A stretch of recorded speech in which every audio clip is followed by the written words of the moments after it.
Ce qui venait, c'était parce que je vois qu'il est souvent là, c'est que ce soit qu'il y ait une expérience forte. Ah oui. C'est vrai, les expériences fortes. C'est la sexualité. Ouais. Ça dépend de Ouais. Ça. Du coup, que ce soit suffisamment marquante pour être sûr, Ouais. et après que ça dure. Quoi. Ouais. Moi, c'est quelque chose qui dure. Alors, L'orgasme infini. Le sommet de la vague. Qui ne retombe jamais. Qui ne rencontre jamais le rivage. comment tu vas savoir que c'est ça et pas Eh ben justement, un l'expérience mouvement forte. Oui, mais comment l'expérience forte va t'assurer que c'est bien ça? Parce qu'il y en a eu des énergétiques. Enfin, comment tu vas être sûr que cette expérience, c'est ça? Je sais pas, apparemment c'est une évidence, alors je me dis si c'est une évidence. Bah c'est pas une expérience, c'est une évidence. Ah. L'évidence n'est pas l'expérience. Donc forcément l'expérience. Alors c'est un après-coup. Tu fais l'expérience de l'évidence. Mais d'abord il y a l'évidence.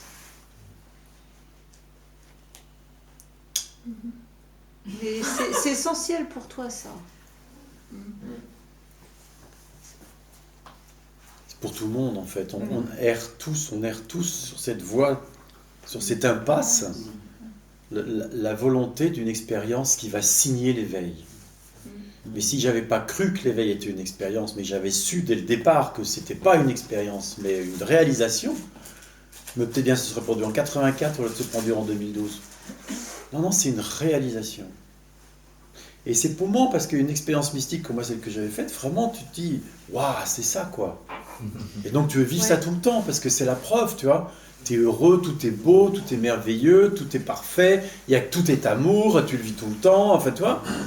T'as qu'une envie, c'est que ça dure. C'est une expérience. Parce que l'expérience mystique, ça va, ça vient. Par définition, une expérience, ça va, ça vient, ça dure pas. Ça dure plus ou moins longtemps. Mais ça va, ça vient. L'expérience, c'est l'existence. Donc forcément, tu as les hauts, les bas de l'existence. C'est la dualité. Ça peut pas durer toute la vie. C'est pas extraordinaire chez une ou deux personnes. Parce qu'il y a attachement à l'expérience. Oui, c'est ça. Et on veut l'expérience tout le temps. Et c'est une perdition. C'est pour ça qu'on dit tout le temps, mais qu'est-ce qui est en amont de l'expérience? Qu'est-ce que c'est qui fait l'expérience? Au sein de quoi apparaît-elle? C'est pour ça qu'on met tout le temps l'accent là-dessus. Je vais te le dire d'une autre façon. Dans ce que tu dis, tu veux une expérience tout le temps pour échapper à la souffrance existentielle. Et ça, c'est le piège. Parce qu'il y a un but là-dedans, tu vois. On pourrait dire, la cerise sur le gâteau, c'est il y a moins de souffrance. Mais en fait, on s'en fiche. C'est pas ça le truc. Le paradoxe, c'est que ça tombe. Oui, c'est-à-dire qu'aussi, on pense qu'après, il n'y a plus rien de négatif qui arrive. Qu'est-ce que tu connais de l'éveil? En réalité, rien. Et alors, l'idée, c'est, quand il y aura l'éveil, ce sera toujours l'expérience mystique constante. Donc, tout ce qui est vécu comme négatif disparaît. Mais ça, c'est pas la non-dualité, ça. S'il n'y a plus de tristesse, plus de colère, plus de blessure, plus de je sais pas quoi, c'est pas la non-dualité. C'est l'excision de tout ce qui est jugé négatif. C'est pas très aimant. En réalité, l'éveil, c'est pas ça. L'éveil, c'est que les deux sont épousés. Et ce qui est appelé positif et ce qui est appelé négatif. Sauf que le jugement à propos de négatif-positif tombe. La perception du négatif. Et si vous écoutez ce qui est dit dans la Bible, le gros problème de l'espèce humaine, c'est qu'ils ont bouffé de l'arbre de la connaissance du bien et du mal, alors qu'ils n'étaient pas mûrs pour le digérer. On ne l'a toujours pas digéré. Alors on continue à croire, ça c'est bien, ça c'est mal. Tout le problème, il est là. Si tu arrêtes de croire que ce qui est jugé négatif est mal, il n'y a plus de problème. Et alors ça peut exister. D'ailleurs, regardez tout ce qu'on a vu qui était soi-disant négatif ces 3 ou 4 jours. Et en réalité, quand c'est rencontré, c'est pas négatif et ça se dissout de soi-même. L'expérience du négatif s'arrête d'elle-même et laisse la place à quelque chose de bien plus tranquille. Quand il dit ça s'effondre, c'est pas que ça s'arrête, c'est qu'il est perçu la transparence de ce qu'on pensait dense. C'est-à-dire, l'arrêt de la souffrance, c'est ça, c'est pas un arrêt dans le temps.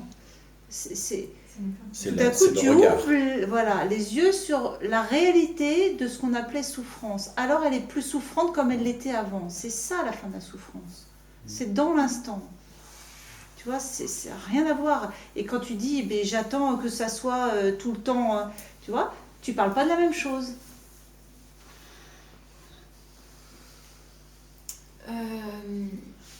Ouais, je parle d'un recul en fait sur les choses, qui soit là tout le temps. Parce Mais il que ne sera pas là tout le temps le recul sur les choses. Et excuse-moi, mais j'espère que quand tu seras dans les bras de ton chéri, tu ne mettras pas de recul du tout. Mais surtout, regarde quand tu dis un recul sur les choses, dans quel but? Oui, de moins souffrir. Ouais. Voilà. Tu vois, tout de suite. Mais parce qu'à ce moment-là, il y a vraiment cette sensation d'être identifié, d'être collé, d'être pris dedans. Et qu'est-ce que tu as contre être identifié? Qu'est-ce que tu as contre être pris dedans? Qu'est-ce que tu as contre la souffrance? Qu'est-ce que tu as contre la Ça fait souffrance? mal. Et alors? La belle affaire? Qu'est-ce que tu as contre avoir mal? C'est une expérience comme une autre. C'est ça la différence. C'est ça la différence. C'est pas la fin de la souffrance, c'est la paix avec ce qui est appelé souffrance. Tant que tu refuses, on pourrait dire, de l'affronter, d'y aller, alors c'est pas ça. Tu as besoin de te le coltiner. Pour La voir fin de la Tu as souffrance. besoin de te coltiner avec la densité de ta souffrance pour voir alors qu'elle n'est pas dense. Tu peux Voilà. pas faire l'économie de ça. La fin de la souffrance n'est pas la fin de la souffrance telle qu'elle est fantasmée Je par dis à les gens tous, qui n'ont parce pas que vécu c'est ça, l'éveil. quoi. La fin de la souffrance, c'est réaliser que ce qui est étiqueté souffrant n'a pas de densité, n'a pas de réalité. Et tu Alors ça peut être là, parce qu'il n'y a rien de grave qui arrive. Ouais, mais Et alors c'est la vraie non-dualité, parce que même la souffrance a le droit d'être.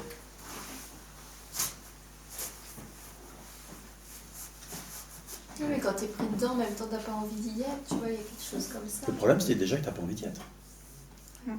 Tant que tu n'as pas envie d'y être, tu souffres 2 fois plus. Souvent, Ouais, c'est juste je le me refus juge. qui fait qu'on souffre. C'est ça. C'est même pas ce Oui, qui se je me passe. juge, ouais.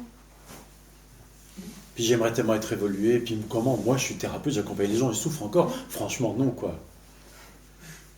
Mais c'est des conneries, c'est que des conneries. Du coup, il n'y a aucune place pour la liberté d'être, pour que ce qui arrive tel que ça arrive. C'est l'enfermement. Quelque part, ça vient enquister la densité, le refus.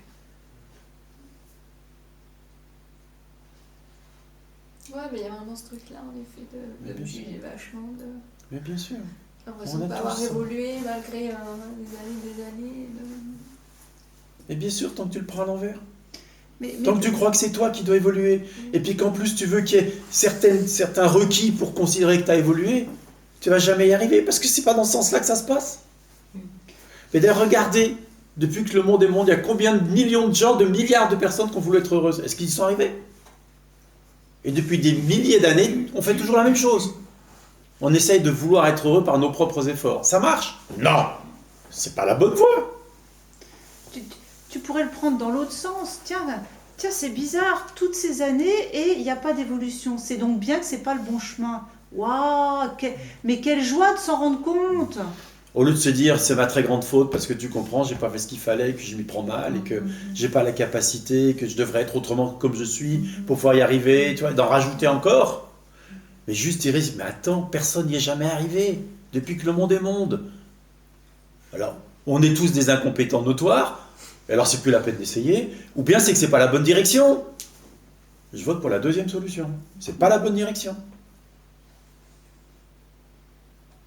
C'est juste ça.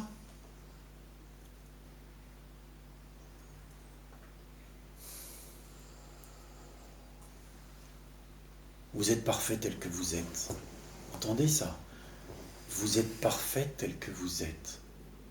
Il n'y a rien à changer.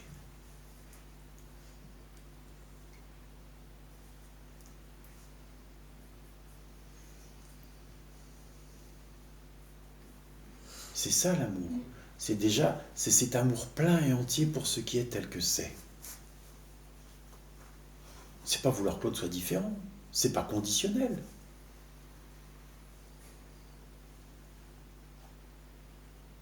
Alors il n'y a rien à changer. Ce qui ne veut pas dire ne rien faire. Et c'est sûrement pas mettre en route une stratégie.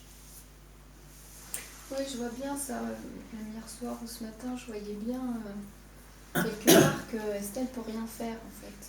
Il y a quelque chose comme ça de je peux rien faire, c'est pas à ce niveau-là que ça se passe. Oui. Et qu'il y avait vraiment cette sensation de ne pas être ça, quoi. De ne pas être le personnage. Et en même temps, il y a ce souvenir de ces moments où d'être vraiment prise dans le mental et de chercher des solutions, surtout dans le contexte dans lequel je suis, où du coup il y a plein de peurs qui remontent. Et dans ces moments-là, Oui, et quand il y a plein de peurs qui montent, qu'est-ce que tu fais? Tu essayes de chasser les peurs, d'essayer de résoudre la peur, de guérir la peur, etc. Jamais tu épouses la peur. Jamais tu dis, tiens, il y a de la peur, comment ça vit dans le corps? Jamais on va du côté de l'exploration de l'expérience telle qu'elle apparaît. Jamais on va vraiment rencontrer pleinement l'expérience. Enfin, jamais. Très souvent, on va vouloir modifier l'expérience. Vouloir changer au lieu d'être avec ce qui est estimé négatif, à tort. je vais le faire, C'est marrant, la peur. C'est avec un but quand même. Fais-le par curiosité de Par ce qui curiosité. apparaît Ou par là amour. maintenant. Ou est par amour, Tu vois? pour ce qui apparaît, tel que ça apparaît. La peur est ce qui est. Tu vois? Avoir de la dévotion pour la peur, pour la colère, pour la tristesse, pour tous ces trucs jugés négatifs. Avoir de la dévotion, c'est ce qui est en train de se manifester. Ça change la donne. C'est que de l'amour. La dévotion pour le jugement, Je disais ça ce matin. la dévotion pour l'insupportable, pour la douleur physique. C'est ce qui est, qui se manifeste sous forme de douleur physique.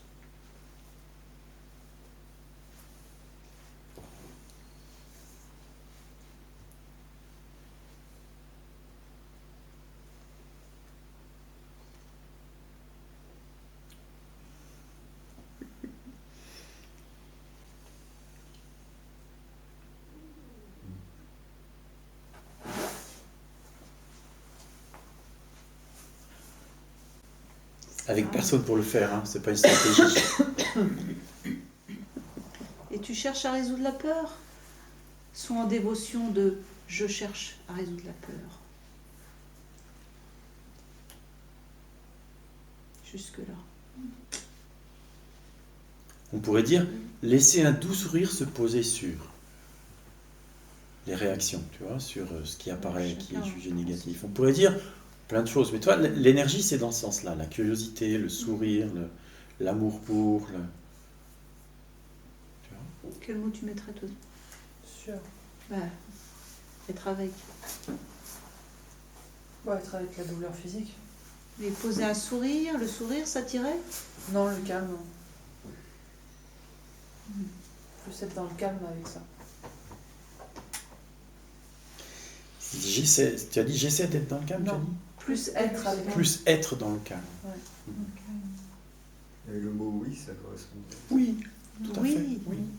Juste oui. Oui, ça juge. Oui, c'est triste. Oui, c'est en colère. Oui, c'est blessé. Yes. Oui. Là, j'ai compris ce que tu m'as dit. Et juste être avec ça. tu vois. Quand tu m'as dit, il n'y a pas de...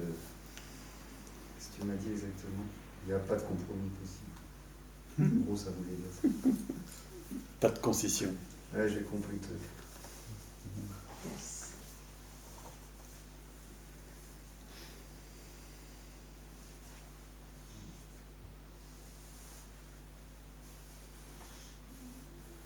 Mais c'est ça l'amour. On parle toujours d'amour inconditionnel. Comment voulez-vous que l'amour inconditionnel puisse rejeter quelque chose? Ce serait plus l'amour inconditionnel. Rejeter quelque chose, c'est forcément pas l'amour. C'est forcément pas l'amour. Donc si vous rejetez la tristesse, la l'amour colère, enfant, la mais blessure, la douleur, n'importe quoi, c'est pas l'amour. C'est l'amour, c'est ce qu'on est, mais il est dévié, on pourrait dire, existentiellement parlant. C'est pas l'unité, c'est pas le un. Il n'y a pas possibilité de un.